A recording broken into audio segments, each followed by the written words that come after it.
Welcome back to Questing Beast, I'm Ben. Today we'll be taking a look at Settlers of a Dead God, as well as its supplement, Whispers of a Dead God. Now, these are settings for old school essentials, or really any OSR system, and it really stood out to me because of how weird and how gross and also intriguing the setting is described in these books. Rather than being traditional fantasy-esque adventurers, traveling around a medieval landscape and going into dungeons, you are weird, bug-like creatures living on the surface of a massive, dead, human-like creature. Your civilization is built out of pieces of this corpse, and all the dungeon crawling is dungeoneering into the body of this decomposing being.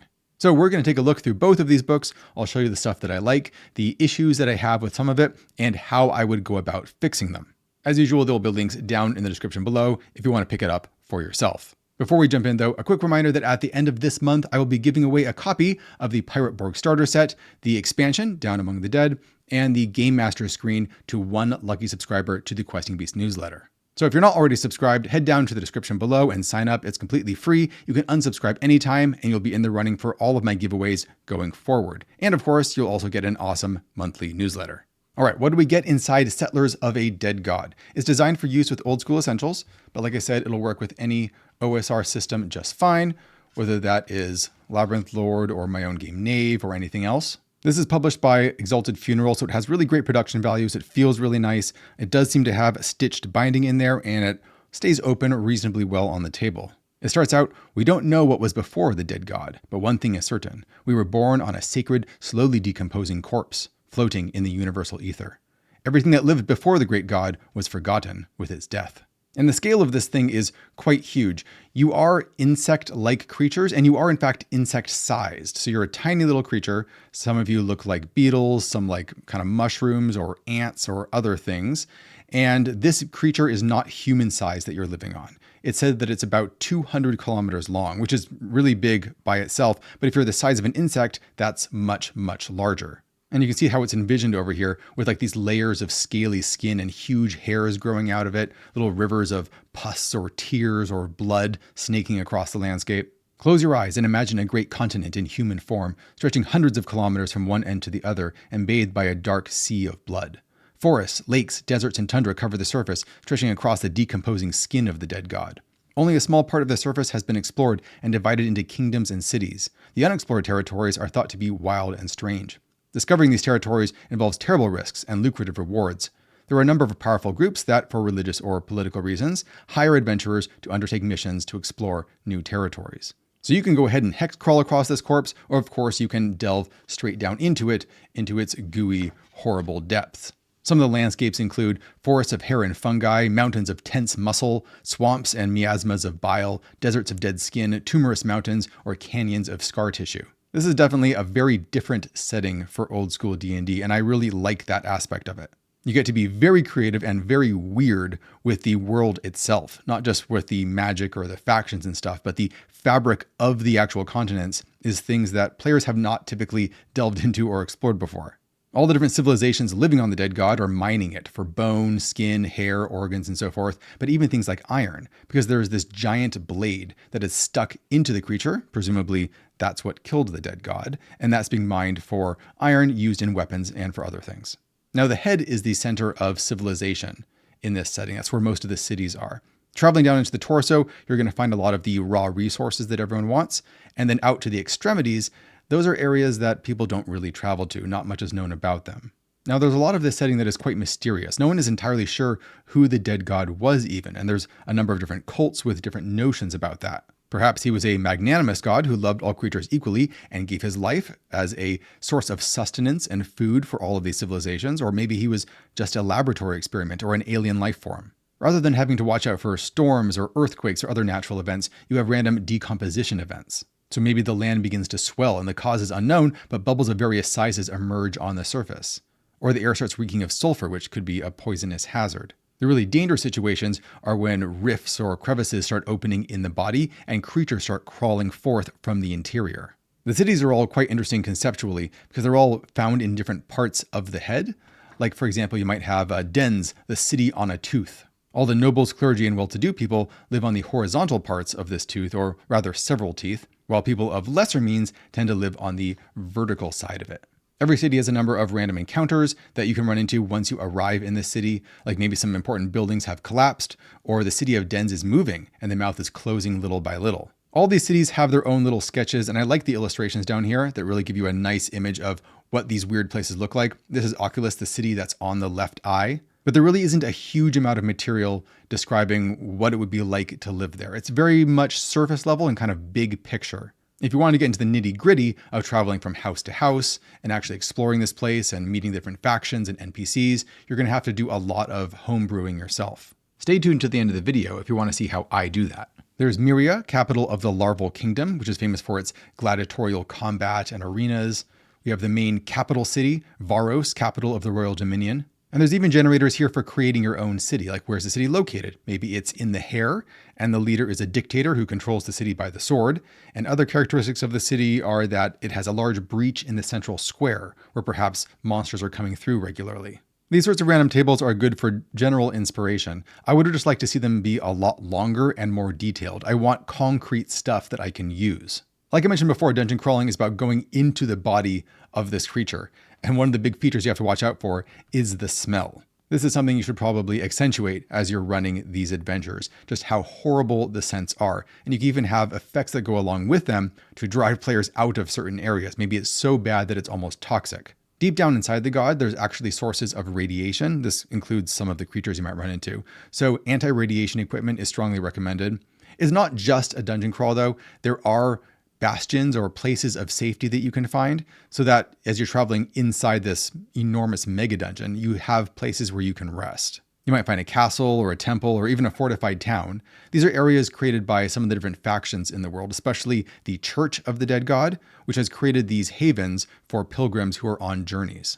Along with the smell that's going to be everywhere, sounds are also a really important feature because you're going to hear, blood vessels pumping and things oozing and squelching. Even in a dead body, there's going to be noise, especially with creatures running around. That's a really great way to give players a lot of information and communicate things that could be nearby and possible dangers. There's also special rules in here for dealing with different types of gases and nightmares, and of course, radiation damage if you're not well protected. The next section has a brief history of the peoples living on the dead god, including a founding myth of who the god might have been, although of course you can adjust this or take it or leave it. There's the Age of Discovery, when the settlers started spreading out across the lands, and the Crusades, when the church started to try to take full control of the interior and wage war against the beasts that were found deep inside. Various factions include the Church of the Dead God, the Church of the Living God, so there's rival religious factions. I like that. There's the Guardians of the Breach, kind of an ancient order, a little bit like paladins, who are dedicated to fighting all of the creatures that are coming forth and roaming the land of the living.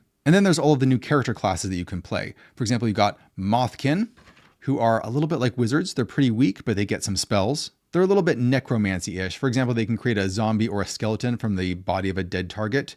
They can conjure pus from inside the dead god and hurl it at an enemy, or even do things like reveal to an enemy how they will die, which causes psychic damage to them, or speak to the dead. You could be a Scaraphagus, which is these kind of large beetle creatures.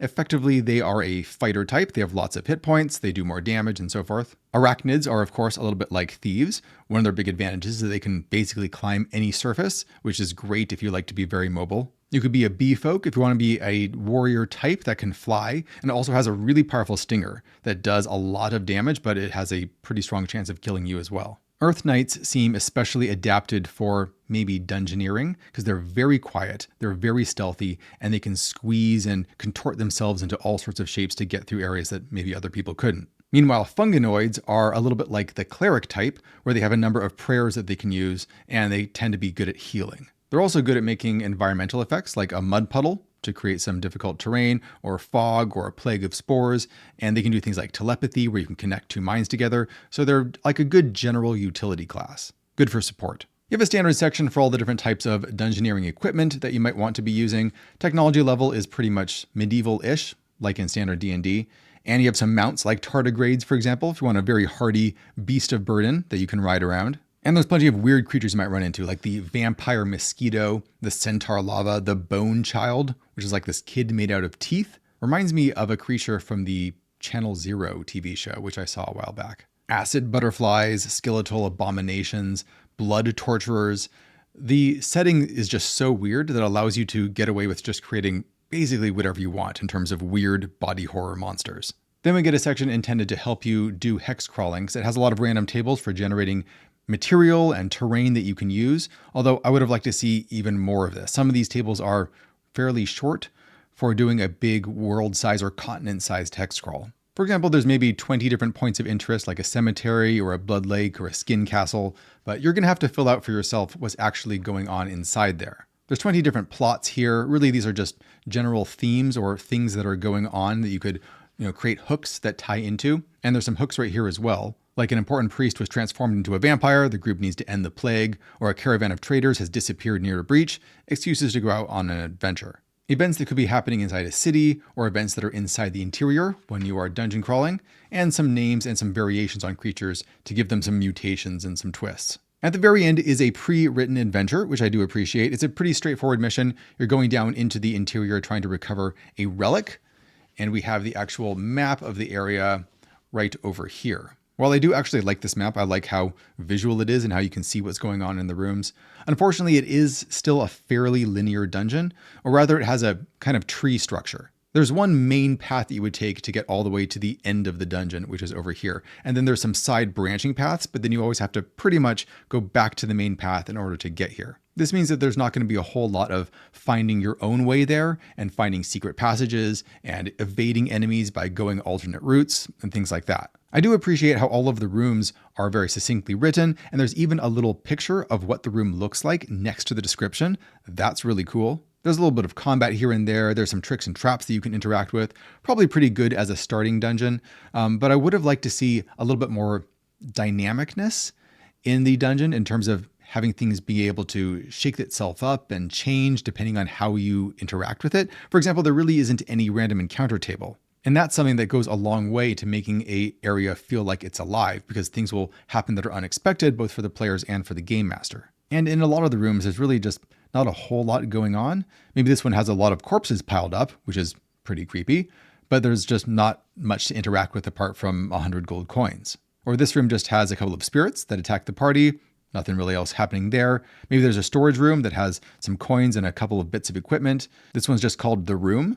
The tiled floor of this room is cracked and broken. Inspection reveals that it was built directly over the blood and tissue of the dead god. But again, not really anything happening there. Not every room needs to be a huge monumental set piece or anything like that. I just like to have a little bit more things to investigate so players feel a bit more rewarded when they explore and they poke and prod. Next up, let's take a look at Whispers of a Dead God, which is a zine, probably the first of many, that goes into more detail about the setting and adds new classes and new features and things that you can change up in the world. For example, here's a whole section on things that you can change to make this setting your own, like Severed, where a whole section of the dead god is chopped off. Or maybe it moves. The god is not as dead as it seems and is starting to come back to life, or maybe parts of it are. How would the whole world react to that? There's tables for customizing your insectoid creatures, a whole generator for cults, like maybe it's the Voracious Brotherhood, and the cult leader title is the Engineer, and his species is an arachnid. There's a few more flavor tables right here. I would have liked to see more stuff indicating how to generate what a cult's goal is, right? What are its methods? How does it act in the world? What are some things that might make it your ally or make it your enemy? Those sorts of things would be much more actionable. What if you're running a normal D&D campaign and you want to introduce the weird material from this setting into it? How is that going to work, right? Because all the creatures in this setting are tiny little insects. Perhaps there's a portal where they travel to this world and they get shrunk down to insect size, or maybe the insects get moved to a normal D&D world and get scaled up. Or maybe you could even do something like this entire floating dead god is just out in the astral plane somewhere, and if players are in a spell jammer or something similar, they just run across it. There's a new city, a fungal city called Lux Aeterna, this glowing mushroom kingdom where all of the buildings are carved into the side of these mushrooms. Reminds me of some of the cities from games like Morrowind. A section on a new region, the Acne Mountains. Boy, that's pretty gross. With rules for acne eruption rules and rules for climbing up these horrible putrid mountains. And there's some new character classes like the Mantinoid if you want to be a praying mantis-like creature. This one is pretty cleric-like. It's another magic user. Maybe you can use Whispers of the Dead God. The Mantinoid attunes its mind to the lingering soul of the dead god and may ask one yes or no question and receive an answer, with a 50% chance that it is incorrect. That's a little bit odd, right? That there's a 50% chance that your yes/no question is incorrect. Seems like there's really not a whole lot of point in asking it in that case. But one that looks a bit more useful is remorse, where you can make a non-lawful creature overwhelmed with remorse for its evil actions and just incapacitate it, basically. Or create things like light, or make people consumed with greed for a particular object. Good at controlling other people is really what the Mantonoid's about. If you want to allow for another flying creature besides the bee type that we looked at before, you could be a moscoid, which is like a fly. These have lots of different mutations, like maybe they get extra heads, extra limbs, they have rotting flesh, or better armor because their armor is hardened all over their body. And the ant-like creatures, the formicoids, work really well when they attack in numbers. So if you have lots of players all playing these ants, then they become very effective. When at least 3 of them are fighting on the same side, each gains +1 to attack rolls and damage. So that could really add up. The last things in the book include a new mount you can ride around, like this giant grasshopper. New monsters like the winged raptor. Being hunted by a dragonfly is especially terrifying. These things are great at hunting bugs. I watch them do it outside my window all the time, actually, here. So that's Settlers of a Dead God and Whispers of a Dead God. It's a really fun setting. It's really gross. It's very much in the vein of body horror, and it takes D&D in a direction that it normally definitely does not go in. So my overall impression is that a campaign set in this world would be a lot of fun to play in. I don't know about game mastering, though. There is really a lack of enough concrete information to do that, I think. At least if you're just using the material in these books. It definitely has a lot of inspirational material where it kind of gets you in the right space to be able to think about what this world is going to look like, the kinds of problems that that's going to be there, the weird features of the world that's going to cause problems for the players. But it doesn't actually give you all of those things. It'll give you a small handful on a random table and then just leave the rest up to you. So while I was reading those books, I was thinking to myself, how would I generate a more detailed version of the Dead God? In fact, could I use the tables that I've already written for Nave to help me do that? Because this book has tons of random tables. It's designed as a GM toolkit, but it's really for more standard, D&D fantasy worlds. And once I started going through Nave again, I realized that there are tables in here that could be used in ways that I didn't initially intend them to be used for working in the Dead God universe. For example, let's say that you're hex crawling across the Dead God, and so you might want to use the locations table, which has a lot of pretty standard environments that you might travel through, like craters or prairies or savannas and so forth. But those are too bland. Those are not weird enough. We need to combine it with another table to get that body horror flavor. So we could combine it with things like the effects table, because this makes the landscape feel a lot more alive. The different environments could be slowly draining away or draining your health. You could find a patch of skin that starts out soft but is slowly hardening over time. Maybe the area that you're in is irradiating you or driving you mad, or in some way it's nauseating you because a stench and putrid pus is rising from the surface. Or if you want to get really gross, you can combine the different environments and locations with textures and tastes, which are normally reserved just for things like potions. So maybe you're traveling through a forest, but that forest is foaming, or it's smoking, or throbbing.